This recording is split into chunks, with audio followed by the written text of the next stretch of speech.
اگر ہم چاہتے ہیں کہ فرشتوں سے دعائیں کروائیں، اللہ پاک کے معصوم فرشتے ہمارے لیے دعائیں کریں، تو صبح و شام اس وظیفے پر عمل کیجئے گا۔ اور جو وظیفہ میں عرض کرنے لگا ہوں وہ قرآن سے وظیفہ میں عرض کرنے لگا ہوں۔ قرآن پاک کے 28ویں پارے میں ہے سورۃ الحشر، اور سورۃ الحشر کی جو آخری 3 آیات ہیں، بسم اللہ الرحمن الرحیم، هو اللہ الذی لا الہ الا هو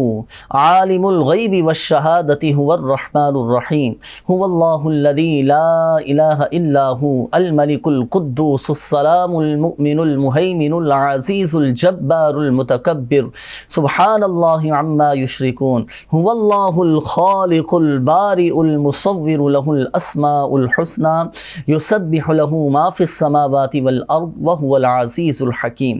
یہ سورۃ الحشر کی آخری آیات آپ جانتے ہیں کیا کمال کی ان کی فضیلت ہے، کیا شاندار ان کی فضیلت ہے، پڑھنے والے کو کیا برکتیں حاصل ہوں گی۔ سنیے، اللہ پاک کے آخری نبی صلی اللہ تعالیٰ علیہ وآلہ وسلم نے ارشاد فرمایا کہ جو شخص صبح کے وقت 3 بار اعوذ باللہ السمیع العلیم من الشیطان الرجیم یہ 3 مرتبہ پڑھیں، اور پھر سورہ حشر کی آخری 3 آیات پڑھیں جو ابھی میں نے تلاوت کی، 3 آیات پڑھیں تو اللہ تبارک و تعالی اس کے لیے 70,000 فرشتے مقرر فرما دیتا ہے، جو شام تک اس پڑھنے والے کے لیے دعائے رحمت کیا کرتے ہیں۔ اور اگر اس دن وہ مرے، یعنی پڑھنے والا، تلاوت کرنے والا، اگر وہ اس دن انتقال کر جائے تو وہ شہید ہوگا۔ اور اگر کوئی شام کو یہ 3 آیات پڑھے تو صبح تک اسے یہی فضیلت حاصل ہوگی، یعنی صبح تک 70,000 فرشتے اس کے لیے دعائے رحمت کریں گے۔ اور اگر اس رات اس کا انتقال ہو گیا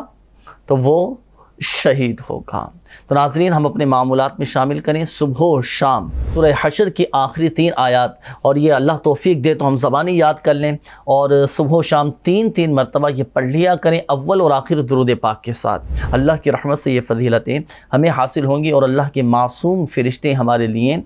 دعائے رحمت کریں گے انشاءاللہ کریم۔